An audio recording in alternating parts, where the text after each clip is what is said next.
Hace 12 años maté a un hombre por accidente, y cuando por fin conseguí el trabajo de mis sueños, mi jefa me llamó aparte, y finalmente entendí por qué me habían contratado realmente. Yo manejaba un montacargas para una constructora, y bajaba por una pequeña pendiente cuando los frenos fallaron. Pisé el pedal 2 veces pero no sentí nada, y vi ocurrir el peor momento de mi vida en cámara lenta.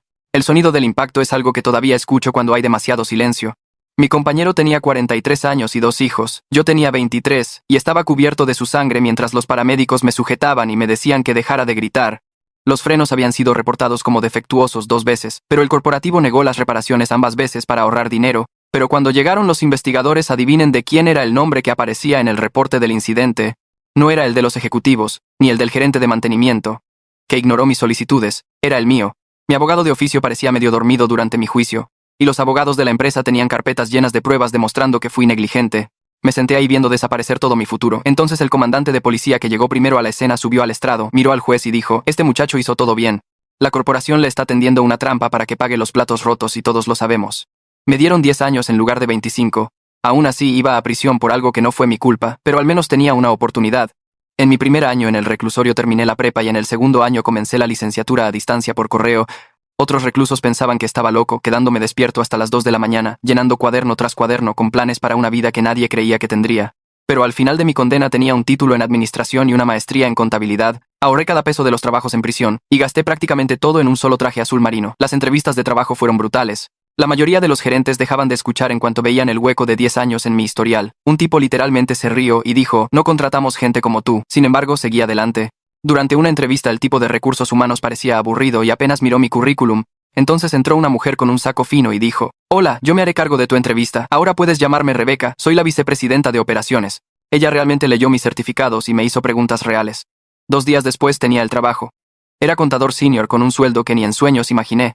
Durante 3 meses todo fue perfecto. Pagué la renta con 3 meses de adelanto solo porque podía, y mis compañeros me invitaban a comer como si fuera uno de ellos. Entonces Rebeca me acorraló en la sala de descanso. Se inclinó cerca y susurró, «Sé que mataste a alguien». Mis manos se helaron, y la taza de café se resbaló un poco antes de que la atrapara. Ella se dio cuenta, y sonrió diciendo, «Relájate, no se lo voy a decir a nadie, pero puedes confiar en mí. Entiendo por lo que has pasado». La miré fijamente y dije, «Prefiero no hablar de eso». Su sonrisa desapareció y se alejó sin decir otra palabra. La cárcel me enseñó una cosa, y es que cuando alguien dice que no va a abrir la boca usualmente es porque traman algo. Así que esa noche descargué una aplicación de grabación en mi celular. 2 semanas después, Rebeca me llama a su oficina. Cierra la puerta con seguro y baja las persianas. «Tengo una propuesta de negocios», me dice. «Hay alguien causando problemas a esta empresa y necesito que se encarguen de él permanentemente». La miré fijamente y pregunté encargarse cómo. Ella inclinó la cabeza como si yo fuera estúpido y dijo, «Ya has matado antes, necesito que lo hagas de nuevo». Parpadeé esperando que tomara mi pausa como una oportunidad para decir que estaba bromeando, pero no lo hizo. Así que le dije aquello fue un horrible accidente. Ella puso los ojos en blanco y dijo, «Ay, por favor, sobreviviste a la prisión, sabes mantener la boca cerrada, y has demostrado que puedes vivir con sangre en las manos». Todo cobró sentido de golpe. «Por eso tomaste mi entrevista», dije lentamente. «Por eso mi sueldo es tan alto. ¿Nunca te impresionaron mis títulos?» Ella frunció el ceño, y el pánico comenzó a formarse en la cara de Rebeca mientras se daba cuenta lentamente de su error. Yo sé de primera mano lo que pasa cuando una corporación quiere guardar secretos, así que me obligué a respirar y dije, «No pensé nada, tienes toda la razón, así que ¿quién es el objetivo?». Ella tomó aire antes de decir un miembro del consejo directivo detalles más tarde. Di un pequeño paso atrás y dije, «Necesito tiempo para pensar en esto». Por supuesto, Rebeca volvió a su computadora como si nada hubiera pasado y dijo, «Tómate el fin de semana, pero recuerda que todo tu futuro aquí depende de esta decisión». Asentí manteniendo mi cara tranquila y salí con mi teléfono aún grabando en el bolsillo. Ese fin de semana entré al Ministerio Público con mi grabación. El lunes por la mañana 2 detectives entraron a nuestro vestíbulo. Rebeca estaba sirviéndose café cuando le pusieron las esposas. El director general me llamó a su oficina esa tarde aterrorizado de que yo los demandara. Me senté frente a él y le dije, «Solo quiero conservar mi trabajo. Me gané este puesto». Él estuvo de acuerdo antes de que terminara la frase. Asintió rápido con las manos planas sobre el escritorio como si necesitara algo sólido a qué aferrarse. El director sacó una carpeta y comenzó a escribir en papel membretado de la empresa. Su pluma rasgaba el papel con movimientos rápidos. Lo deslizó hacia mí y leí la garantía 3 veces, asegurándome de que cada palabra dijera exactamente lo que yo necesitaba. Mi trabajo estaba seguro, mi sueldo se mantenía igual, y nada sobre la manipulación de Rebeca aparecería en mi expediente. Lo firmé y salí con el documento doblado en el bolsillo del saco, sintiendo el peso contra mi pecho. Mi teléfono sonó mientras calentaba pasta recalentada esa noche. El identificador mostraba un número que no reconocía, y casi no contesto. El detective Fernández se presentó y preguntó si tenía tiempo para dar una declaración completa sobre lo que pasó con Rebeca.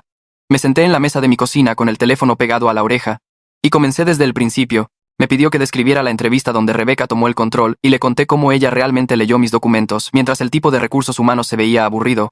Expliqué la conversación en la sala de descanso donde dijo que sabía de mi pasado, y cómo la prisión me enseñó que la gente que promete no delatar suele tramar algo. El detective Fernández hizo un sonido como si entendiera exactamente a qué me refería. Le expliqué cómo descargué la aplicación de grabación en la reunión de la oficina de Rebeca, donde me pidió matar a un miembro del consejo. Me detuvo ahí, y me pidió repetir sus palabras exactas. Así que lo hice. El detective grabó todo mientras su pluma se movía sobre el papel al otro lado de la llamada. Preguntó sobre el fin de semana que pasé decidiendo qué hacer, y le dije que fui a la policía porque sabía lo que las corporaciones le hacen a la gente que amenaza sus secretos. El detective Fernández me agradeció y dijo que estaría en contacto con su voz firme como si lidiara con este tipo de cosas todos los días. Entrar al trabajo a la mañana siguiente se sintió extraño de una manera que no podía explicar. Todos se movían por los pasillos como siempre buscando café y hablando de sus fines de semana, pero podía sentir que me miraban cuando creían que no me daba cuenta. Toño del departamento de contabilidad apareció junto a mi escritorio con 2 tazas de café y puso una frente a mí. Dijo que le daba gusto que yo siguiera aquí con voz casual como si solo estuviera haciendo plática. Miré la taza de café y me di cuenta de que era la primera vez que alguien en el trabajo me trataba como una persona normal en días. Toño preguntó si quería revisar los reportes trimestrales juntos, y dije que sí porque concentrarme en números se sentía más fácil que pensar en todo lo demás. Pasamos 2 horas revisando hojas de cálculo, y él nunca preguntó por Rebeca o la policía o por qué los detectives habían entrado al vestíbulo el lunes por la mañana. Beto de Recursos Humanos me envió una solicitud de reunión antes del almuerzo y se me cayó el estómago al verla. Caminé a su oficina esperando lo peor, pero él solo señaló una silla y preguntó cómo estaba. Quería saber si necesitaba tiempo libre o tareas diferentes mientras todo se arreglaba. Le dije que prefería seguir trabajando porque quedarme sentado en casa haría que mi cabeza diera vueltas hacia lugares oscuros. Beto asintió como si entendiera sin que yo tuviera que explicar que la prisión me enseñó que el tiempo libre lleva a malos pensamientos. Preguntó si quería ajustar mi horario o trabajar desde casa algunos días, pero dije que no. La rutina me mantenía estable. Y romper la rutina se sentía peligroso.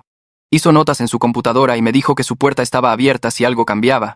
Regresé a mi escritorio sintiéndome extraño porque alguien con poder acababa de preguntar qué necesitaba en lugar de decirme qué hacer. La cara de Rebeca apareció en las noticias locales esa noche mientras cenaba. Su abogado estaba en los escalones del juzgado hablando de trampa y manipulación, alegando que su cliente había sido malinterpretada. Miré con el tenedor congelado a medio camino de mi boca mientras el abogado decía que Rebeca era una profesional dedicada que nunca habría solicitado violencia. El presentador mencionó mi grabación y la cara del abogado se tensó. Mis manos empezaron a temblar tanto que tuve que soltar el tenedor. Una parte de mí no podía creer que realmente le había ganado a alguien que pensó que podía usar mi pasado para convertirme en un asesino. El abogado seguía hablando de cómo la grabación fue sacada de contexto, pero yo recordaba las palabras exactas de Rebeca sobre encargarse de alguien permanentemente. Apagué la tele y me senté en la oscuridad, con el corazón golpeándome las costillas. El detective Fernández llamó de nuevo 2 días después. El abogado de Rebeca estaba tratando de alegar que malinterpreté sus intenciones durante nuestra conversación y que ella hablaba hipotéticamente sobre competencia corporativa. Sentí que se me cerraba el pecho porque ya había escuchado esta estrategia antes. Las corporaciones tuercen las palabras hasta que significan algo diferente, hasta que la persona que dice la verdad parece el mentiroso. El detective Fernández dijo que la grabación era clara como el agua, y sus palabras no podían interpretarse de otra manera. Preguntó si estaría dispuesto a testificar si esto iba a juicio. Dije que sí inmediatamente porque no iba a dejar que su abogado me hiciera lo que los abogados de aquella constructora me hicieron hace 12 años. El detective me agradeció y dijo que me mantendría informado sobre el progreso del caso. Juana entró a mi oficina la tarde siguiente y se presentó como la abogada de la empresa. Se sentó frente a mi escritorio y explicó que las acciones de Rebeca exponían a la compañía a una responsabilidad masiva, así que querían apoyarme completamente. Esperé la trampa porque siempre hay una trampa cuando los abogados se involucran. Juana dijo que la empresa cubriría cualquier honorario legal si la defensa de Rebeca intentaba demandarme, y que proporcionarían documentación completa de mi desempeño laboral separada de cualquier cosa que Rebeca hubiera influenciado. Me habló como si fuera un empleado valioso en lugar de un criminal, al que necesitaban manejar. Y no supe cómo procesar eso. Preguntó si tenía alguna duda, y dije que solo quería asegurarme de que mi trabajo estuviera seguro. Juana sacó el documento que el director había firmado, y explicó que era legalmente vinculante, y que nada sobre la manipulación de Rebeca podría usarse en mi contra en evaluaciones de desempeño o decisiones de ascenso. Asentí esperando todavía que dijera algo que hiciera sentir esto como una trampa, pero ella solo se levantó y me dijo que la contactara directamente, si necesitaba algo. Don Rafael envió una solicitud de reunión esa misma semana. Busqué su nombre en el directorio de la empresa y vi que era el miembro del consejo que Rebeca quería muerto. Mis manos se enfriaron cuando me di cuenta de que estaba a punto de conocer a la persona que salvé al ir a la policía. Don Rafael resultó ser un hombre de aspecto amable de unos 60 años con cabello canoso y líneas de expresión alrededor de los ojos. Me estrechó la mano y me agradeció por salvarle la vida con voz tranquila y seria. No supe qué decir a eso, así que solo asentí. Don Rafael preguntó si había algo que pudiera hacer para ayudarme profesionalmente, y me sentí incómodo porque no quería que nadie pensara que hice esto por favores o recompensas. Él pareció entender mi duda y dijo que solo quería asegurarse de que tuviera el apoyo que merecía después de hacer lo correcto en una situación imposible. Le dije a don Rafael que solo quería probar que me gané este trabajo por mis calificaciones reales, y no porque Rebeca tuviera algún plan retorcido para mí. Él asintió lentamente y dijo que estaba revisando todas las decisiones de contratación de Rebeca para asegurarse de que nadie más hubiera sido traído bajo razones falsas. Pensar que Rebeca podría haberle hecho esto a otras personas me revolvió el estómago. Don Rafael explicó que el consejo tomaba esta situación muy en serio y querían asegurarse de que las prácticas de contratación de la empresa fueran completamente limpias en el futuro. Preguntó sobre mi experiencia en contabilidad y le conté sobre cómo obtuve mis títulos en prisión. Don Rafael escuchó sin juzgar haciendo preguntas reales sobre mis estudios y qué áreas de finanzas me interesaban más. Hablamos casi una hora, y al final me di cuenta de que genuinamente le importaba ayudarme a tener éxito. Toño pasó por mi escritorio al día siguiente y preguntó si quería ir a comer con él y otros contadores. Mi primer instinto fue decir que no, porque el aislamiento se sentía más seguro que exponerme, pero pensé en lo que Beto había dicho sobre necesitar apoyo, así que acepté. Fuimos a un puesto de tortas calle abajo, y los otros contadores se quejaron de errores en las hojas de cálculo y fechas límite de auditoría, como si yo fuera solo otro miembro del equipo. Nadie preguntó por Rebeca o la policía o mi pasado. Discutieron sobre si el nuevo software de gastos era realmente mejor que el sistema viejo, y alguien hizo una broma sobre las corbatas horribles del director financiero. Me senté ahí comiendo mi torta, y me di cuenta de que así se veían las amistades normales en el trabajo, gente siendo gente sin agendas ocultas ni manipulación. Toño me miró y sonrió, y yo le devolví la sonrisa porque por primera vez en semanas sentí que tal vez realmente podía pertenecer aquí. El fiscal me llamó 3 días después. Su nombre era el licenciado Vega, y quería reunirse en su oficina en el centro para repasar la audiencia preliminar. Llegué temprano, y me senté en la sala de espera viendo a otra gente entrar y salir con sus abogados. Cuando el licenciado Vega salió por mí, me estrechó la mano y me llevó a una pequeña sala de conferencias con pilas de carpetas cubriendo la mesa. Sacó una libreta legal y me pidió que le contara todo de nuevo desde el principio. Le conté sobre la entrevista, sobre Rebeca acorralándome en la sala de descanso y sobre la grabación que hice. El licenciado Vega tomó notas e hizo preguntas específicas sobre tiempos y palabras exactas. Luego me miró y dijo que había revisado mis antecedentes penales y quería discutirlos. Se me tensó el estómago esperando el juicio, pero él solo explicó que el abogado de Rebeca definitivamente lo mencionaría, y necesitábamos estar listos. Preguntó cómo me sentía sobre mi condena, y le dije que no era justa, pero que la había aceptado y seguido adelante. El licenciado Vega asintió y dijo que esa era exactamente la respuesta correcta porque mostraba que asumía la responsabilidad sin ser una víctima. Pasó otra hora preparándome para el interrogatorio y al final me sentí menos asustado de testificar. La audiencia estaba programada para dentro de 2 semanas, y el licenciado Vega me dijo que mantuviera la calma y me apegara a los hechos.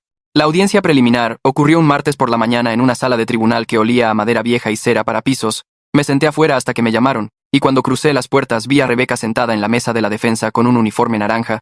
Ella volteó y me miró con ojos que se veían fríos y enojados. El juez me pidió decir mi nombre y lo hice. Luego el licenciado Vega me guió a través de mi testimonio sobre la solicitud de Rebeca. Expliqué la conversación en la sala de descanso, la reunión en la oficina y la grabación que hice. El abogado de Rebeca objetó 2 veces, pero el juez desestimó ambas.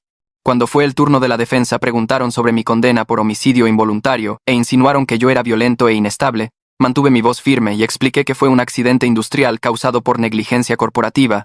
El juez pareció entender y después de otra hora de testimonio dictaminó que había suficiente evidencia para ir a juicio. Salí del juzgado sintiéndome aliviado y completamente agotado. El licenciado Vega me alcanzó en el pasillo y dijo que lo hice muy bien, que mi testimonio fue sólido y creíble. El trabajo se convirtió en el único lugar donde las cosas se sentían normales. Me lancé a los reportes financieros y preparaciones de auditoría, porque los números tenían sentido cuando nada más lo tenía. Beto pasaba por mi escritorio cada semana para ver cómo estaba manejando todo. Nunca hizo un gran alboroto, solo preguntaba si necesitaba algo y me recordaba que la empresa me apoyaba. Aprecié que no me tratara como si estuviera roto o fuera frágil. Los otros contadores gradualmente dejaron de susurrar cuando pasaba y comenzaron a incluirme en sus quejas habituales sobre errores en hojas de cálculo y presión de fechas límite. Toño me invitaba a comer la mayoría de los días, y hablábamos de cosas normales como deportes y planes de fin de semana. Nadie preguntaba sobre Rebeca o la audiencia o mi pasado a menos que yo sacara el tema primero. La rutina de presentarme y hacer mi trabajo me mantenía con los pies en la tierra cuando todo lo demás se sentía inestable. Las pesadillas comenzaron unas 3 semanas después de la audiencia. Soñaba que estaba de vuelta en mi celda, y entonces Rebeca aparecía fuera de los barrotes diciéndome que yo pertenecía ahí. A veces despertaba confundido sobre dónde estaba buscando la pared para saber si estaba en prisión o en mi departamento. Después de la tercera noche de esto me di cuenta de que no podía manejarlo solo. Había pasado 10 años aprendiendo a lidiar con cosas por mí mismo, pero esto se sentía diferente. Rebeca se había metido en mi cabeza de una forma que mis mecanismos normales no estaban arreglando. Le pregunté a Beto si el seguro de la empresa cubría terapia, y dijo que sí. Luego me dio una lista de proveedores especializados en trauma. Escogí a una terapeuta llamada Doctora Briseño porque su perfil mencionaba que trabajaba con manipulación y trauma del sistema penal. Su consultorio estaba en un edificio tranquilo con sillones cómodos y plantas por todas partes. Durante nuestra primera sesión me pidió describir lo que hizo Rebeca, y recorrí toda la línea del tiempo la doctora. Briseño escuchó sin interrumpir, y cuando terminé dijo algo que me sorprendió. Explicó que Rebeca atacó específicamente mi vulnerabilidad, que investigó mi pasado y diseñó su enfoque para explotar mi miedo a ser visto como violento. La doctora me dijo que reconocer la manipulación no significaba que yo fuera débil. Significaba que fui lo suficientemente inteligente para protegerme antes de que pudiera usarme. Ese cambio de perspectiva ayudó porque me había estado sintiendo estúpido por no verlo antes. Hablamos sobre las pesadillas y me dio algunas técnicas para ubicarme cuando despertara desorientado. Al final de la sesión sentí que tal vez realmente podía trabajar en esto en lugar de solo sobrevivirlo.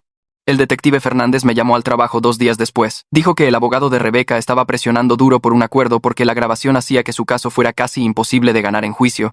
El licenciado Vega quería mi opinión sobre si yo estaría bien con un acuerdo o si quería presionar por el juicio. Pregunté qué tipo de acuerdo ofrecían.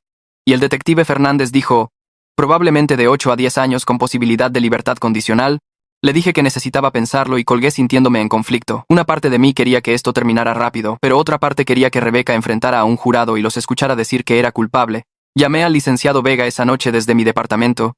Contestó al segundo tono, y le dije que quería que Rebeca fuera a juicio. Le expliqué que ella no solo trató de manipularme, trató de convertirme en un asesino y destruir cualquier vida que hubiera logrado reconstruir después de la prisión. Vega se quedó callado un momento, y luego dijo que respetaba mi posición y presionaría por los cargos máximos. Me advirtió que el juicio sería más difícil y largo que un acuerdo, pero le dije que estaba listo. Después de colgar me senté en mi sofá sintiéndome seguro de haber tomado la decisión correcta. Rebeca necesitaba enfrentar consecuencias reales por lo que intentó hacer. Toño y yo salimos por unos tragos después del trabajo el viernes. Encontramos un bar tranquilo cerca de la oficina y pedimos cervezas.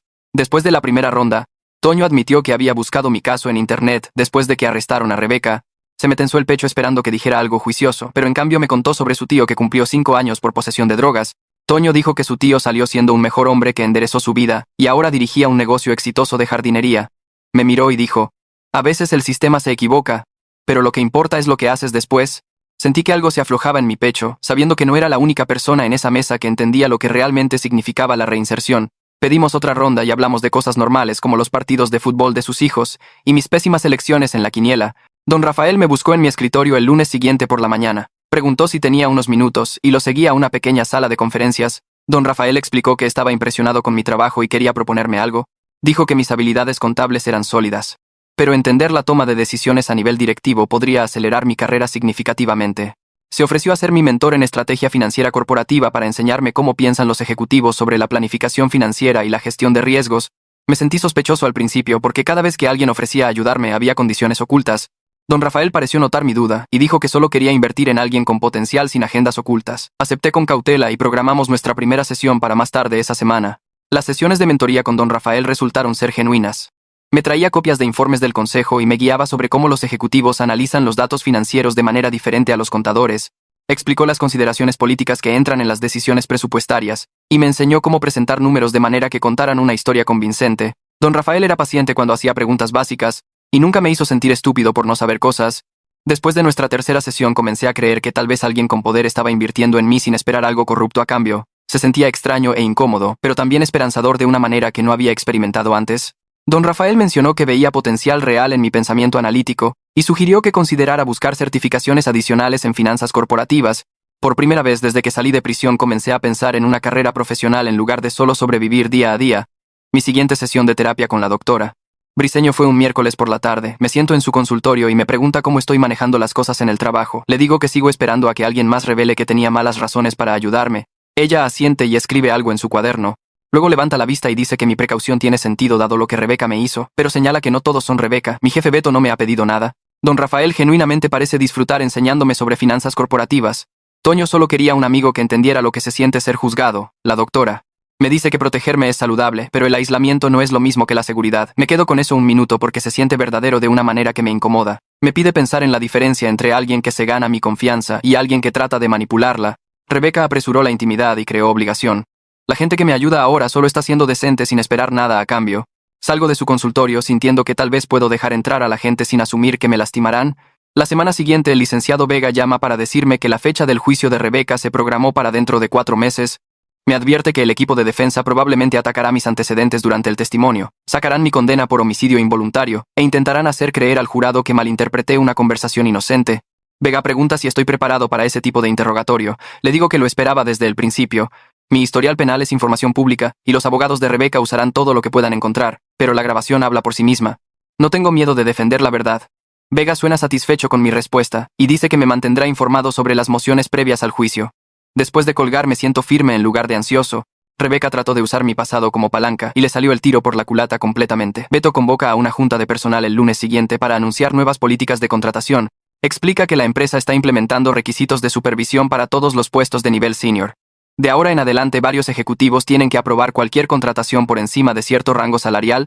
La política vino directamente del consejo después de revisar cómo Rebeca abusó de su autoridad. Beto no menciona mi situación específicamente, pero varios compañeros me miran durante su presentación. Sus expresiones se ven respetuosas en lugar de juzgonas. Después de la junta, Toño me alcanza en el pasillo y dice que la nueva política hacía falta desde hace mucho. Menciona que todos saben que hice lo correcto al reportar a Rebeca. Siento que algo cambia en mi pecho porque mis compañeros me ven como alguien que se enfrentó a la corrupción en lugar de alguien que fue manipulado. Una carta llega a mi departamento 2 semanas después con remitente del departamento de policía de mi ciudad natal. La abro con cuidado y reconozco la letra inmediatamente. El comandante que testificó en mi juicio hace 12 años de alguna manera se enteró del caso de Rebeca. Escribe que ha estado siguiendo mi historia a través de canales policiales. Dice que está orgulloso de que haya enderezado mi vida y me haya mantenido honesto cuando alguien intentó corromperme. La carta menciona que él siempre supo que yo haría algo bueno con mi segunda oportunidad. Si me la daban, leer sus palabras hace que se me nuble la vista. Me siento en mi sofá sosteniendo la carta. Y lloro por primera vez desde mi arresto. El comandante creyó en mí cuando yo era un niño aterrorizado, cubierto de la sangre de otra persona. Ahora me dice que le di la razón. Doblo la carta con cuidado y la pongo en el cajón de mi escritorio donde guardo documentos importantes. Toño me invita a jugar básquetbol con su grupo semanal el sábado por la mañana. Me presento en la cancha al aire libre y conozco a otros 5 tipos que trabajan en diferentes industrias. Son amigables y competitivos de una manera relajada que se siente normal. Soy terrible en el básquetbol porque pasé mis 20s en prisión en lugar de jugar cascaritas. Pero a nadie le importa que falle la mayoría de mis tiros. Jugamos 2 horas y luego vamos por café a un local cercano. La conversación se mantiene casual con la gente hablando de deportes y planes de fin de semana. Nadie pregunta sobre mis antecedentes o por qué Toño trajo a alguien nuevo. Me doy cuenta de que estoy construyendo una vida social basada en quien soy ahora, en lugar de lo que me pasó hace años. Toño me presenta como su compañero de trabajo que está aprendiendo el juego, y todos aceptan eso sin necesitar más información. Don Rafael pasa por mi escritorio el lunes y pregunta si estoy libre por unas horas el miércoles. Quiere que lo acompañe como observador a una junta del consejo donde discutirán proyecciones financieras trimestrales. Acepto inmediatamente porque ver a los ejecutivos analizar números suena fascinante. Llega el miércoles y me siento en la parte de atrás de la sala de juntas tomando notas, mientras don Rafael y otros 6 miembros del consejo revisan hojas de cálculo. Están debatiendo si invertir en equipo nuevo o retener efectivo para posibles cambios en el mercado. Noto un patrón en los datos de gastos que sugiere fluctuación estacional en lugar de crecimiento real. Durante una pausa levanto la mano y menciono lo que observé. Don Rafael me pide explicar mi análisis y recorro los números mostrando cómo el tiempo afecta la comparación trimestral. Otros 2 miembros del consejo se inclinan para mirar los datos con más cuidado. Uno de ellos dice que mi observación cambia su recomendación sobre la compra de equipo. Don Rafael me sonríe como un mentor orgulloso y me agradece por la perspectiva. Después de la junta, me dice que tengo un talento natural para el análisis estratégico. Mi siguiente sesión con la doctora Briceño entra en territorio más profundo. Pregunta sobre el accidente del montacargas y el compañero que maté. He pasado 12 años cargando culpa sobre su muerte, aunque los frenos no fueron mi culpa. La doctora escucha mientras describo el sonido del impacto y cómo su sangre cubrió mis manos. Entonces dice algo que me deja helado. Me dice que la negligencia corporativa mató a mi compañero. La empresa ignoró reportes de seguridad y negó reparaciones para ahorrar dinero. Yo solo fui la persona sosteniendo los controles cuando su avaricia finalmente los alcanzó. Los ejecutivos que tomaron esas decisiones se fueron limpios mientras yo fui a prisión, la doctora me pide considerar que he estado cargando culpas que pertenecen a personas que nunca enfrentaron consecuencias. Me siento en su consultorio procesando esta nueva forma de ver el peor momento de mi vida. Tal vez no soy un asesino que tuvo mala suerte. Tal vez soy un chivo expiatorio que sobrevivió. El detective Fernández llama un jueves por la tarde sonando satisfecho. Me dice que Rebeca intentó contactarme a través de un tercero preguntando si estaría dispuesto a reunirme con ella. El contacto violó sus condiciones de fianza inmediatamente. Un juez revocó su fianza esa tarde y ahora está sentada en la cárcel esperando el juicio. Fernández dice que esto elimina cualquier preocupación sobre que ella se me acerque antes de la fecha del juicio. Siento alivio recorrer mi cuerpo porque había estado cargando una ansiedad leve sobre toparme con ella en algún lugar. Ahora está encerrada y no puede intentar intimidarme o cambiar mi testimonio. Le agradezco a Fernández por la actualización y me dice que hice un buen trabajo al reportar su intento de contacto original. Después de colgar duermo mejor de lo que he dormido en semanas. Beto programa mi primera evaluación de desempeño desde el arresto de Rebeca. Me siento en su oficina mientras recorre mis calificaciones en cada categoría. Me marca superando expectativas en todo, habilidades técnicas, trabajo en equipo y juicio profesional. El documento de revisión no menciona a Rebeca ni el caso criminal. Beto me trata puramente como un contador cuya calidad de trabajo merece reconocimiento. Menciona que mi análisis ha sido consistentemente fuerte, y otros miembros del equipo aprecian mi atención al detalle. Luego pregunta si tengo metas de desarrollo profesional para el siguiente periodo. Le digo que estoy interesado en aprender más sobre estrategia financiera corporativa. Beto toma nota y dice que trabajará con don Rafael para crear oportunidades de aprendizaje adicionales. Al salir de su oficina siento una validación profesional que nunca antes había experimentado. Alguien evaluó mi trabajo basado en mérito en lugar de mis antecedentes. El licenciado Vega me pide reunirme en su oficina para preparar el testimonio del juicio. Me tomo medio día en el trabajo y paso 3 horas repasando probables preguntas de la defensa. Vega juega el papel del abogado de Rebeca haciendo preguntas hostiles sobre mi historial criminal. Pregunta cómo pueden confiar en mí si maté a alguien. Sugiere que manipulé a Rebeca para hacer declaraciones incriminatorias. Cuestiona si entendí su significado correctamente. Después de cada pregunta, Vega se detiene y discutimos la mejor manera de responder. Cuando pregunta cómo manejaré que saquen mi condena por homicidio involuntario, le digo que la asumiré completamente. No me avergüenza haber sobrevivido a lo que esa corporación me hizo. Fui a prisión porque los ejecutivos eligieron ganancias sobre seguridad y necesitaban a alguien a quien culpar, pero usé ese tiempo para obtener títulos y construir habilidades. Rebeca pensó que mi pasado me hacía controlable, pero en realidad me hizo lo suficientemente cuidadoso para protegerme. Vega asiente con aprobación y dice que ese tipo de confianza me servirá bien en el estrado. La invitación a la fiesta navideña de la empresa se queda en mi escritorio por 3 días antes de que Toño note que no he confirmado. Se recarga en la pared de mi cubículo y pregunta si planeo ir. Le digo que no soy muy fiestero. Cruza los brazos y dice que es exactamente por eso que debería ir, porque esconderme en casa significa que Rebeca todavía tiene poder sobre cómo vivo mi vida. Sus palabras golpean más fuerte de lo que espero porque tiene razón. He estado evitando cualquier cosa social desde su arresto, tratando cada reunión como una amenaza potencial. Toño escribe mi nombre en la lista sin pedir permiso y me dice que pasará por mí a las 7. Esa tarde menciono la fiesta a la doctora Briceño durante nuestra sesión. Pregunta qué me pone ansioso de asistir. Enumero las cosas obvias como la charla superficial y las habitaciones llenas de gente, pero luego admito que el miedo real es que la gente me vea como el ex convicto, que fue manipulado en lugar de solo un compañero de trabajo. La doctora me recuerda que practicar estar presente en situaciones sociales normales es parte de reconstruir mi vida. Dice que no tengo que quedarme toda la noche solo presentarme y ver qué pasa. Acepto ir por 1 hora, lo cual se siente manejable. La fiesta llena la sala de conferencias del último piso con luces y una mesa de buffet. Toño me encuentra inmediatamente y me da una cerveza antes de que pueda cambiar de opinión sobre quedarme. Don Rafael nos ve cerca de la comida y camina hacia nosotros con genuina calidez en su cara. Le dice al grupo de ejecutivos parados cerca que soy su aprendiz y que deberían conocerme.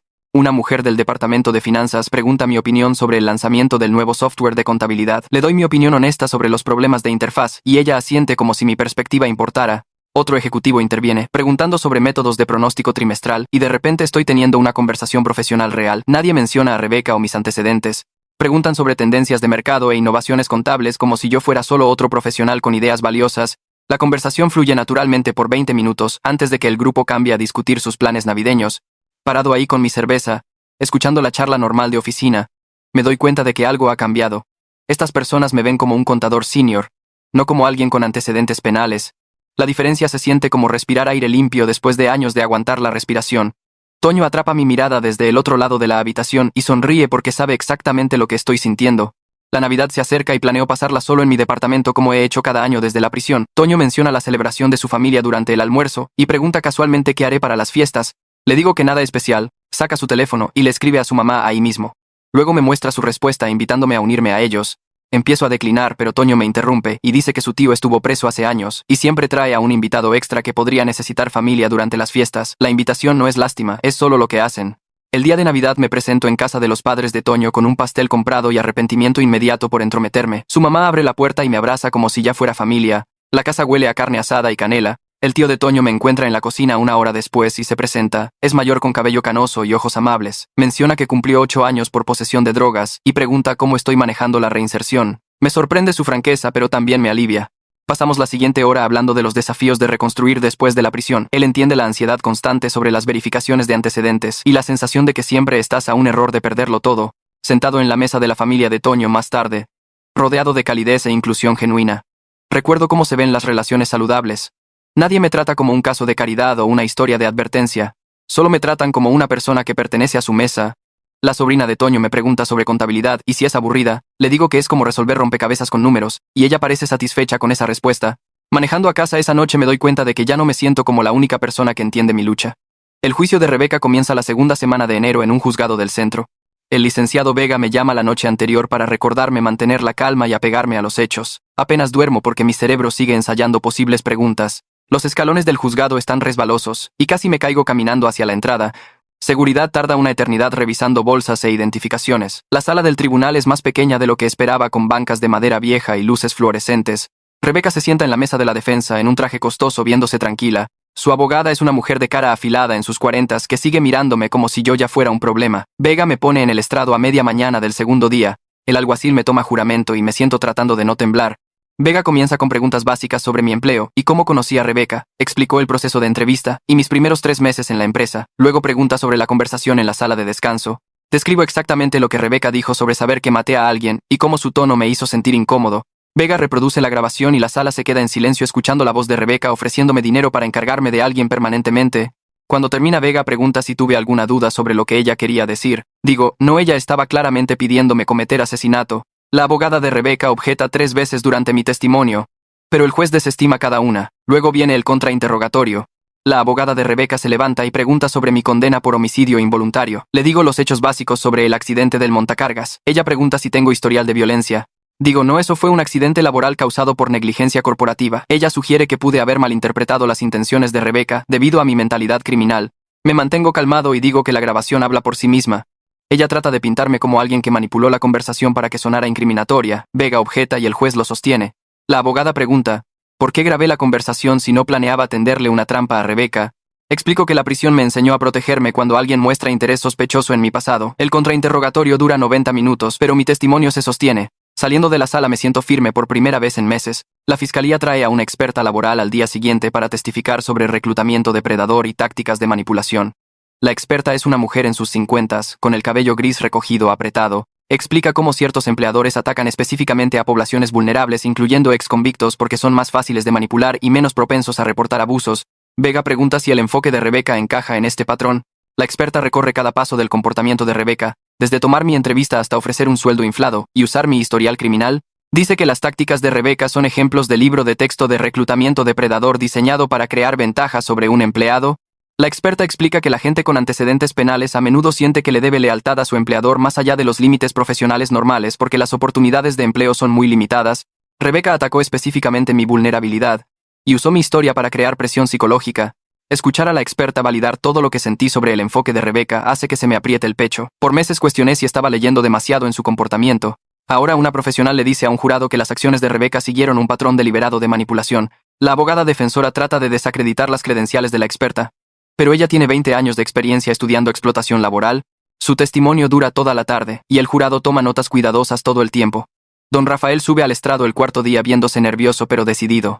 Vega pregunta sobre su papel como miembro del consejo y su relación con Rebeca. Don Rafael explica que cuestionó varias de sus decisiones financieras y presionó por más supervisión de su departamento. Luego Vega presenta evidencia de correos electrónicos amenazantes que don Rafael recibió durante 6 meses. Los correos son vagos pero amenazantes, sugiriendo que don Rafael debería renunciar al consejo por su propia seguridad. Los forenses digitales rastrearon los correos hasta la computadora de trabajo de Rebeca, usando una cuenta falsa que ella creó. La voz de don Rafael tiembla un poco mientras lee un correo en voz alta que menciona a sus nietos por nombre. El jurado se mueve en sus asientos viéndose incómodo. Vega pregunta si don Rafael alguna vez sospechó que Rebeca enviaba los correos. Don Rafael dice, no los reporté a la policía, pero nunca imaginé que una ejecutiva de la compañía amenazaría a un miembro del consejo. La fiscalía muestra al jurado el reporte forense vinculando los correos directamente a la computadora de Rebeca con marcas de tiempo, coincidiendo cuando ella estaba conectada a la red de la empresa. La abogada de Rebeca argumenta que la computadora pudo haber sido usada por cualquiera con sus credenciales. El experto forense testifica que los patrones de escritura únicos de Rebeca y frases comunes aparecen a lo largo de los correos amenazantes. El jurado se ve horrorizado mientras unen las piezas de que Rebeca no solo me estaba reclutando para asesinar, sino que estaba planeando activamente la muerte de don Rafael mientras construía evidencia para justificarlo. El testimonio de don Rafael termina con él, agradeciéndome directamente por prevenir lo que sea que Rebeca hubiera planeado. El juez le recuerda dirigirse al jurado, pero el momento igual impacta. El juicio se extiende por 2 semanas con testimonios de especialistas en informática, personal de recursos humanos y testigos de carácter. La defensa de Rebeca trata de argumentar que su conversación conmigo fue hipotética o sacada de contexto. Traen a un experto en lingüística que afirma que la grabación podría interpretarse de múltiples maneras. Vega destruye este argumento reproduciendo la grabación de nuevo y pidiendo al experto explicar qué más pudo haber querido decir Rebeca con necesitar que se encargaran de alguien permanentemente. El experto tropieza con explicaciones débiles que el jurado claramente no compra. En el último día ambos lados dan argumentos finales. La abogada de Rebeca me pinta como un ex convicto manipulador que diseñó la situación para ganancia personal. Vega contraataca recorriendo la línea de tiempo de evidencia, mostrando el enfoque calculado de Rebeca desde mi contratación hasta sus amenazas contra don Rafael. Le recuerda al jurado que reporté a Rebeca inmediatamente en lugar de aceptar su oferta, lo cual demuestra mi carácter más que mi historial criminal. El jurado recibe el caso a las 2 de la tarde. Me siento en la cafetería del juzgado con Vega tomando café horrible mientras esperamos. Toño aparece aunque no se lo pedí y se sienta conmigo sin decir mucho. 6 horas después el jurado regresa, todos entran de nuevo a la sala y apenas puedo respirar. El presidente del jurado se pone de pie y lee el veredicto. Culpable de todos los cargos, incluyendo solicitud de asesinato, amenazas criminales y abuso de autoridad corporativa. La cara de Rebeca se pone pálida, y su abogada empieza inmediatamente a hablar de apelaciones. El juez agradece al jurado y fija una fecha de sentencia para dentro de 3 semanas. Saliendo del juzgado esa tarde siento que se levanta un peso que no sabía que estaba cargando. Toño me abraza fuerte y dice, la justicia realmente funcionó, esta vez. La audiencia de sentencia ocurre en una mañana fría de febrero. Rebeca se para ante el juez en un uniforme naranja viéndose más pequeña de lo que recuerdo. Su abogada argumenta por clemencia basada en su falta de historial criminal previo y contribuciones a la comunidad empresarial. Vega presenta declaraciones de impacto de víctima de don Rafael y mías. Leo la mía en voz alta describiendo cómo la manipulación de Rebeca me hizo cuestionar si alguna vez escaparía de mi pasado. El juez escucha cuidadosamente y luego dicta la sentencia de Rebeca. 15 años en prisión sin posibilidad de libertad condicional por los primeros 8 años. El juez menciona específicamente mi valentía al reportar a Rebeca en lugar de volverme cómplice en su esquema. Dice que mis acciones probablemente salvaron la vida de don Rafael y demostraron que la redención es posible cuando la gente toma las decisiones correctas. Sentado en esa sala escuchando las palabras del juez. Finalmente entiendo que mi pasado no define mi carácter, mis decisiones lo hacen. Rebeca trató de usar mi historia para convertirme en un asesino, pero en cambio elegí proteger a alguien y enfrentar las consecuencias de enfrentarme al poder. La diferencia entre nosotros no es que yo fui a prisión y ella va ahora. La diferencia es que yo fui a prisión por un accidente que no pude prevenir, mientras ella va a prisión por un asesinato que planeó activamente. Saliendo del juzgado por última vez, siento un cierre que nunca esperé encontrar. El trabajo se siente diferente el lunes después de la sentencia de Rebeca, porque ya no soy la persona involucrada en un caso criminal en curso. La gente deja de tratarme con cuidado como si pudiera romperme bajo presión. Toño organiza una cena de celebración tranquila en una cantina con 6 compañeros de nuestro departamento, brindan por la justicia y seguir adelante, y me doy cuenta de que estas personas se han convertido en amigos genuinos. Pasamos 3 horas comiendo demasiado y riendo sobre clientes terribles y solicitudes de auditoría ridículas. Nadie menciona a Rebeca excepto una vez cuando Toño levanta su copa y dice que le alegra que haya confiado en mis instintos.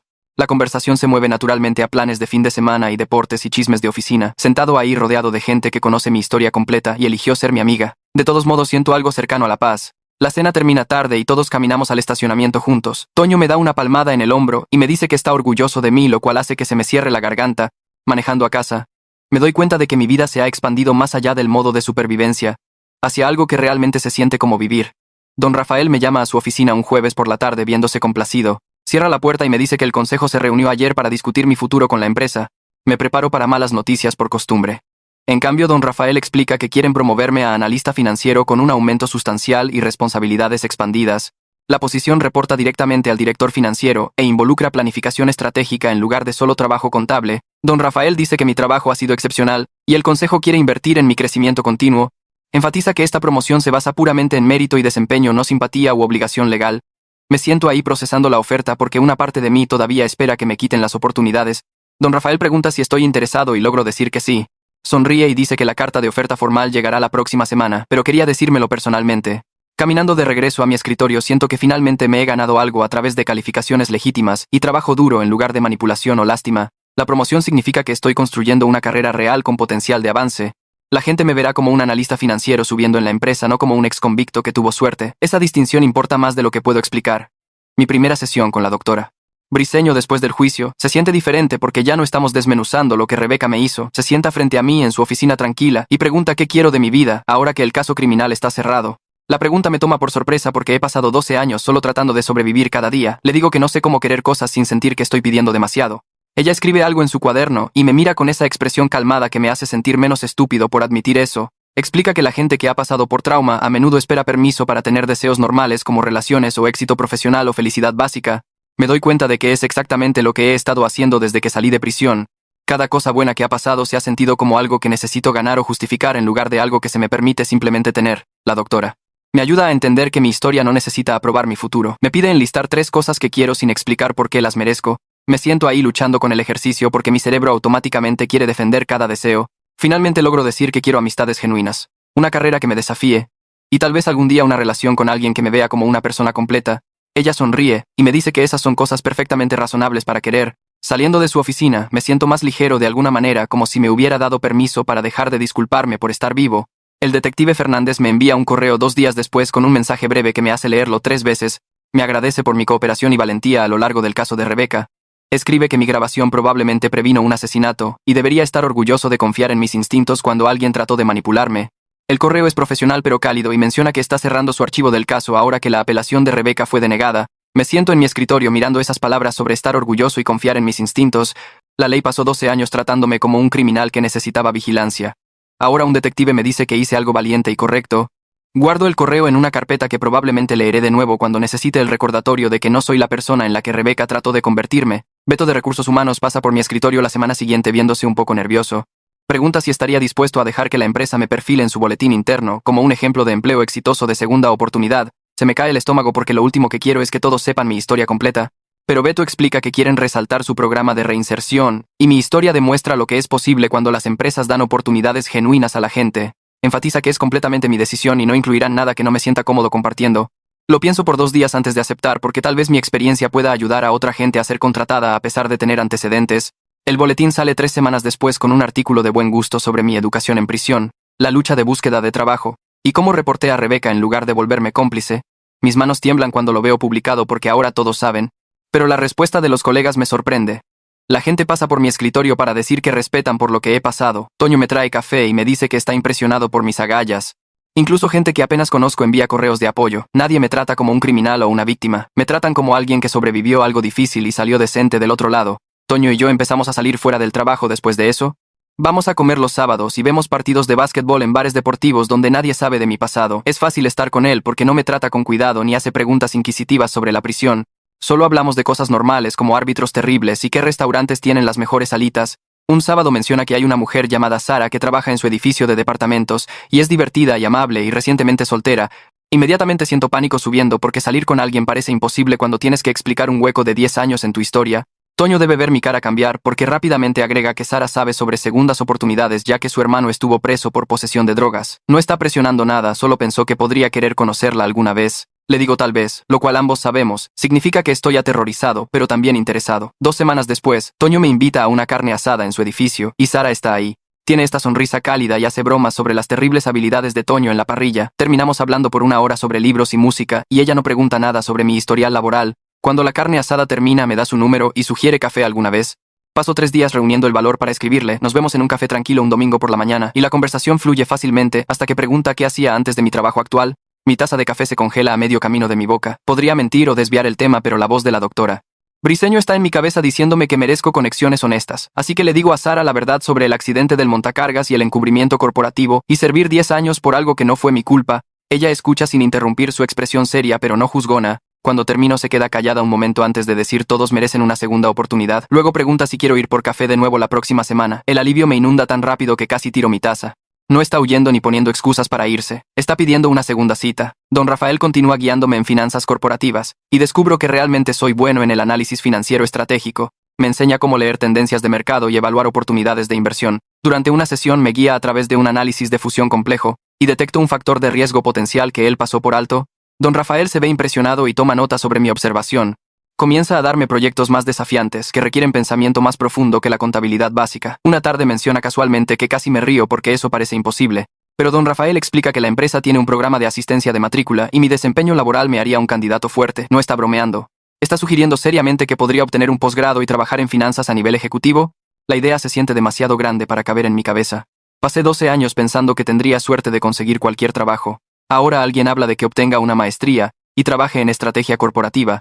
Sara y yo salimos por 2 meses, y todo se mueve lentamente de una manera que se siente correcta. Nos vemos 1 o 2 veces por semana para café o cena o caminar en el parque. Ella es paciente cuando me pongo callado y ansioso por nada en particular. Estamos en su departamento viendo una película cuando pregunta sobre mis pesadillas, porque mencioné tener problemas para dormir. Le cuento sobre los sueños donde estoy de vuelta en prisión o donde el accidente del montacargas ocurre una y otra vez.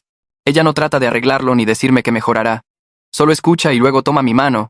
Más tarde esa noche me cuenta sobre la lucha de su hermano con la adicción y cómo su familia aprendió que los errores del pasado no definen el valor de alguien. Me doy cuenta de que ella entiende de una manera que la mayoría de la gente no puede. Ambos estamos conectados al sistema de justicia penal a través de circunstancias que cambiaron a nuestras familias. No trata mi condena como un defecto de carácter. La trata como algo que me pasó, no algo que soy. Un programa de reinserción me contacta preguntando si estaría dispuesto a hablar con gente saliendo de prisión sobre educación y búsqueda de empleo. Mi primer instinto es decir no, porque hablar en público me aterra, pero recuerdo leer ese perfil del boletín y pensar que tal vez mi historia podría ayudar a alguien. Acepto hablar en su siguiente reunión mensual.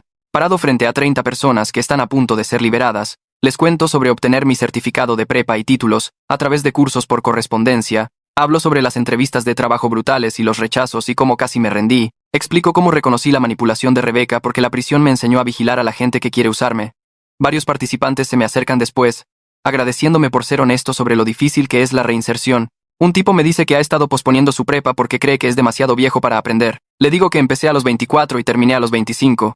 Me estrecha la mano y dice que se inscribirá en las clases.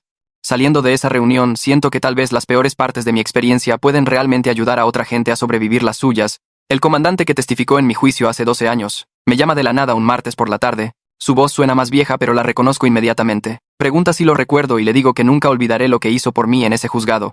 Explica que está trabajando en un caso involucrando negligencia corporativa y seguridad laboral en una constructora. Necesitan a alguien que entienda cómo las corporaciones esconden problemas de mantenimiento y culpan a los trabajadores cuando ocurren accidentes. Está preguntando si estaría dispuesto a consultar en el caso. Me siento ahí atónito porque la ley me está pidiendo ayuda en lugar de asumir que soy culpable de algo. Le digo que sí antes de procesar completamente lo que estoy aceptando. Suena aliviado y dice que mi perspectiva podría prevenir que otros trabajadores sean culpados por la avaricia corporativa. Después de colgar me doy cuenta de que me ve como un recurso en lugar de un criminal.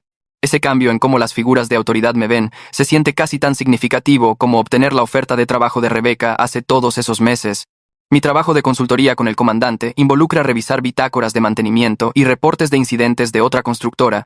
Detecto los mismos patrones que vi en mi viejo trabajo donde el corporativo negó reparaciones y luego alteró registros para culpar a los operadores de equipo. El comandante trae investigadores que encuentran docenas de violaciones de seguridad que podrían haber causado accidentes serios.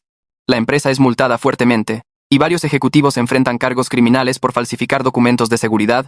Los trabajadores en ese sitio estarán protegidos porque alguien finalmente hizo responsable a la corporación en lugar de usar de chivos expiatorios a la gente operando el equipo. Sentado en mi departamento leyendo la cobertura de noticias de la investigación me doy cuenta de que mi peor experiencia está contribuyendo a proteger a otros trabajadores. El trauma de matar a alguien e ir a prisión por ello ahora tiene un propósito inesperado. Puedo reconocer patrones de negligencia corporativa que otra gente podría perderse. Mi historia me da una visión que realmente ayuda a prevenir accidentes futuros. Eso no borra lo que le pasó a mi compañero o los años que perdí en prisión. Pero significa que esos años no fueron completamente desperdiciados. Me enseñaron algo valioso que puedo usar para proteger a gente que es vulnerable a la misma manipulación corporativa que destruyó mi vida hace 12 años. Toño me atrapa después de una junta de equipo 3 semanas después, y pregunta si podemos ir a comer. Caminamos a la tienda de la esquina, y pide su torta de pavo habitual mientras yo pido café. Espera hasta que nos sentamos antes de decirme que lo promovieron a analista financiero senior. Lo felicito y lo digo en serio porque me ha estado ayudando a navegar la política de la oficina desde el arresto de Rebeca. Le da una mordida a su torta y luego dice que la empresa quiere que recomiende a alguien para hacerse cargo de sus responsabilidades anteriores. Se me cae el estómago porque sé lo que viene. Me mira y pregunta si estoy interesado en manejar algunas de sus viejas cuentas y proyectos. El aumento sería sustancial y el trabajo más complejo de lo que estoy haciendo ahora. Le digo que sí antes de procesar completamente la pregunta, porque oportunidades como esta no se dan 2 veces. Sonríe y dice que ya le dijo a la gerencia que yo era su primera opción. Caminando de regreso a la oficina me doy cuenta de que estoy construyendo una carrera real, basada en mis habilidades reales y desempeño laboral. Nadie está mencionando mi historial criminal o mirándome como si fuera mercancía dañada. Soy solo otro contador siendo promovido porque soy bueno en mi trabajo. Sara conoce a Toño y su familia el sábado siguiente en una carne asada que Toño organiza en su complejo de departamentos. Estoy nervioso por mezclar a mi novia y mi amigo del trabajo, pero se llevan bien inmediatamente. La esposa de Toño le pregunta a Sara sobre su trabajo, y sus hijos le muestran sus últimos proyectos de arte. Don Rafael aparece más tarde con su esposa, y todos hablan de cosas normales como planes de vacaciones y reparaciones del hogar. Viendo a Sara reír con las historias de Toño y ayudar a su esposa a poner la comida hace que algo se asiente en mi pecho. Pasé tantos años aislado y sospechando de todos que olvidé lo que se siente tener gente a la que simplemente le gusta estar contigo. Sara atrapa mi mirada a través del patio y sonríe, y me doy cuenta de que así se ve una vida real, no solo sobreviviendo día a día, sino realmente construyendo conexiones con gente que conoce mi historia completa y aún así me quiere cerca. El tío de Toño que estuvo preso me lleva aparte más tarde y me dice que lo estoy haciendo bien y que mantenga la cabeza en alto. Dice que puede ver que no solo lo estoy haciendo funcionar, sino que realmente estoy prosperando. Le agradezco. Y lo digo en serio. Porque escuchar eso de alguien que entiende la lucha, pega diferente a escucharlo de gente que nunca ha estado encerrada. La oficina de la doctora. Briseño se siente diferente durante nuestra siguiente sesión porque no estoy entrando cargando el peso de la manipulación de Rebeca ya. Pregunta cómo estoy. Y le cuento sobre la promoción de Toño, y conocer a los amigos de Sara y sentir que realmente estoy construyendo algo real. Escucha y toma notas, y luego, Sugiere que podríamos considerar reducir nuestras sesiones a una vez al mes, en lugar de semanalmente. Siento un pico de pánico porque la terapia ha sido mi ancla a través de todo esto. Explica que he desarrollado habilidades de afrontamiento saludables y sistemas de apoyo fuertes, y que no la necesito tanto ya. Estoy orgulloso de mi progreso, y ella está orgullosa de lo lejos que he llegado. Me recuerda que siempre puedo programar más sesiones si las necesito, pero cree que estoy listo para manejar las cosas por mi cuenta con chequeos ocasionales. Saliendo de su oficina me siento asustado y orgulloso a la vez porque graduarme de terapia semanal significa que realmente estoy sanando de lo que Rebeca trató de hacerme. Don Rafael solicita una reunión conmigo y varios miembros del consejo 2 meses después de la promoción de Toño. Entro a la sala de conferencias esperando otra sesión de mentoría, pero en cambio encuentro a la mitad del consejo sentada alrededor de la mesa. Don Rafael se levanta y anuncia su retiro efectivo al final del trimestre. Varios miembros del consejo lo felicitan y preguntan sobre sus planes. Les agradece y luego se voltea hacia mí, y dice que me está recomendando para una posición de analista junior reportando directamente al director financiero. Mis manos se enfrían porque analista junior es un salto enorme desde mi rol actual. Don Rafael explica que he superado las expectativas en cada proyecto que me ha dado y que mis habilidades de análisis financiero son exactamente lo que la empresa necesita. Los miembros del consejo se miran unos a otros, y uno de ellos pregunta sobre mis antecedentes. Don Rafael dice que mis credenciales hablan por sí mismas y que mi condena pasada no tiene nada que ver con mi habilidad para hacer este trabajo. Otro miembro del consejo menciona que expuse el comportamiento criminal de Rebeca, lo cual mostró un fuerte juicio ético. Votan ahí mismo en la sala y es aprobación unánime. Les agradezco y trato de mantener mi voz firme porque hace 3 años estaba en prisión, y ahora me estoy moviendo hacia la estrategia de finanzas corporativas. Le propongo matrimonio a Sara 8 meses después de nuestra primera cita. Estamos caminando por el parque cerca de su departamento un domingo por la tarde y simplemente se lo pregunto, sin configuración elegante ni plan elaborado porque esos no somos nosotros. Deja de caminar y me mira fijamente, y saco el anillo sencillo que compré la semana pasada. Dice que sí antes de que termine de preguntar y me besa ahí mismo en el camino. Planeamos una boda pequeña con Toño como mi padrino porque se ha convertido en lo más cercano a una familia que tengo fuera de Sara. Don Rafael acepta asistir como invitado de honor y estoy abrumado por la idea de casarme rodeado de gente que sabe que fui a prisión y me quiere de todos modos. Sara quiere mantenerlo simple con solo amigos cercanos y la familia de Toño, sin gran recepción o lugar elegante porque ambos preferimos lo significativo sobre lo impresionante. Llamar a Toño para pedirle que sea mi padrino se siente significativo porque estoy eligiendo familia, basado en quién se presentó por mí en lugar de quién está relacionado por sangre.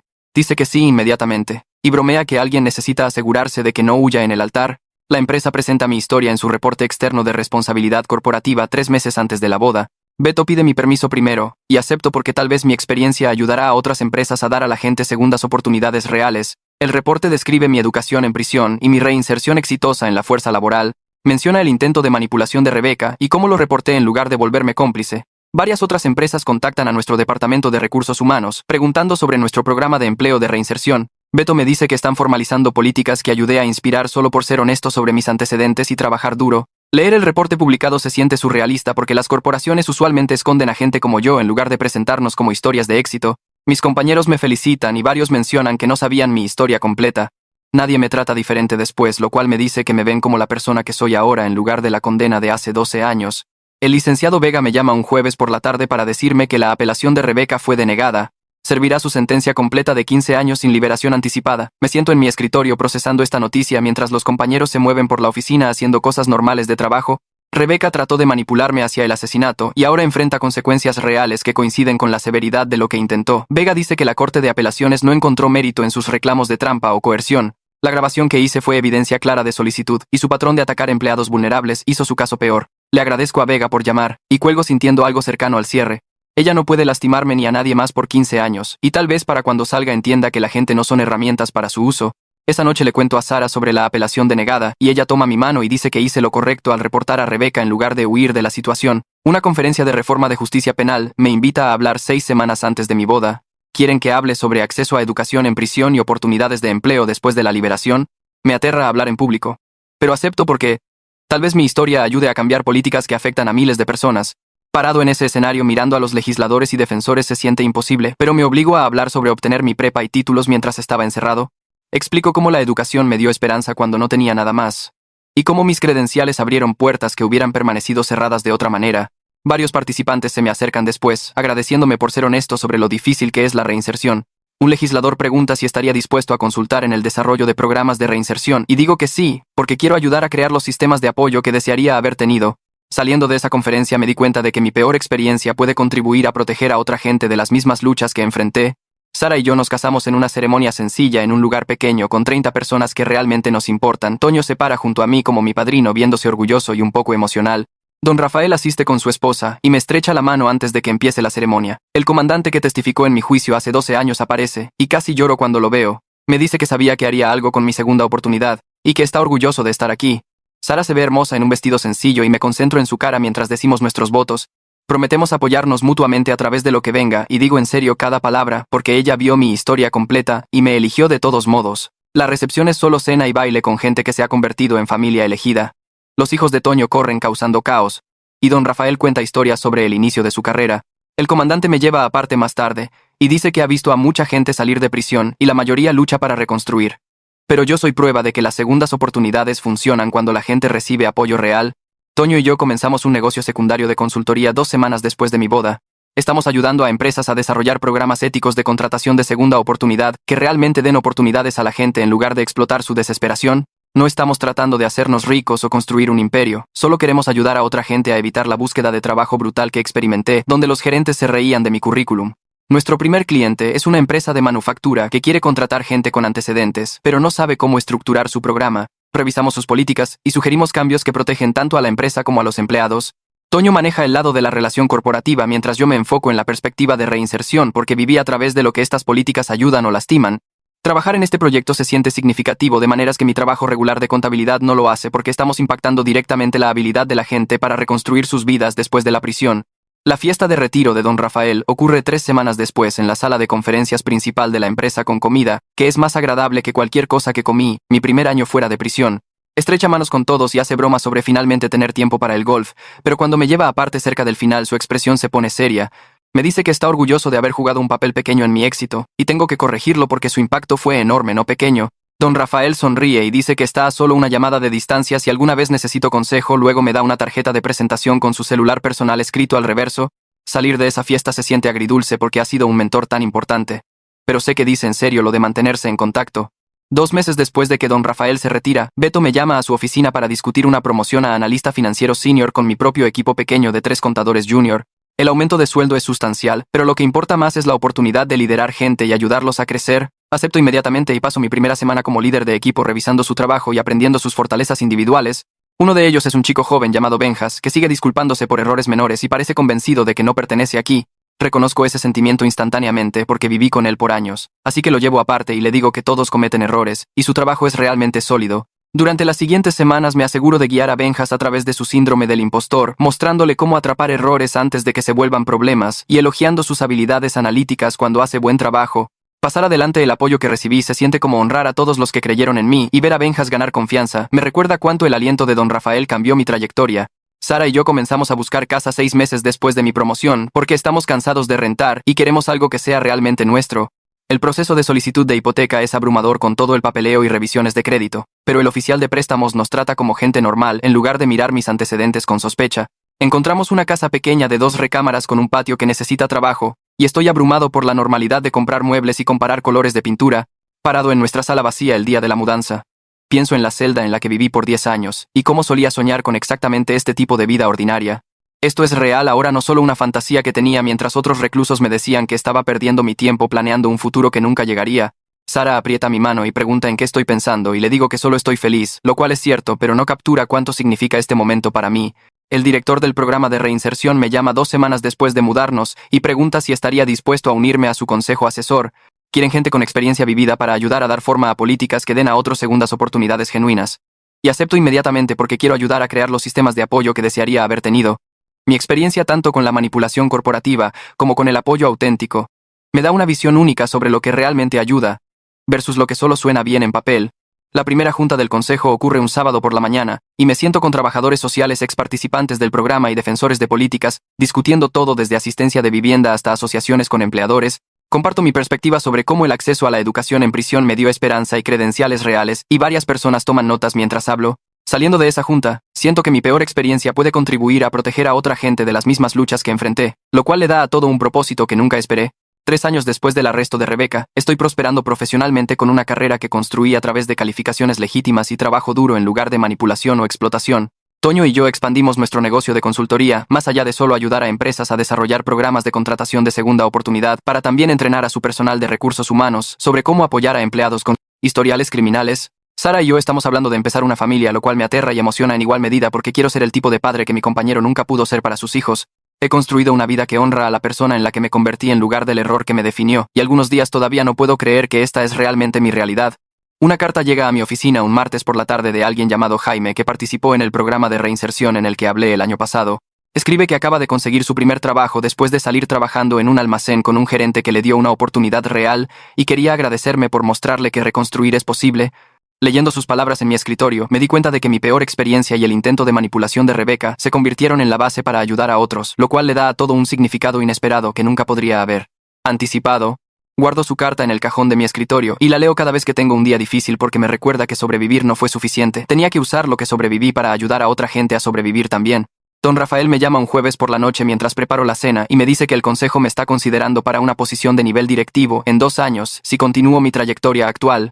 Casi se me cae el teléfono porque estoy atónito de lo lejos que he llegado del ex convicto asustado, que pensó que nunca escaparía de su pasado. Y estoy emocionado por un futuro construido en mérito y relaciones genuinas en lugar de desesperación y miedo. Don Rafael se ríe de mi silencio impactado y dice que sabía que yo tenía este potencial desde la primera vez que hablamos, lo cual me hace estar agradecido de nuevo por su fe en mí. Sara y yo celebramos nuestro aniversario siendo voluntarios juntos en el programa de reinserción, ayudando a participantes a practicar habilidades de entrevista y revisar sus currículums. Miro alrededor a la gente que estoy ayudando y la vida que he construido con Sara a mi lado y Toño como mi socio de negocios y amigo genuino. Rebeca trató de usar mi pasado para convertirme en un asesino, pero en cambio su manipulación se convirtió en el catalizador para que yo finalmente creyera que merecía la segunda oportunidad que había trabajado tan duro para ganar, y ahora puedo ayudar a otra gente a creer que merecen sus segundas oportunidades también.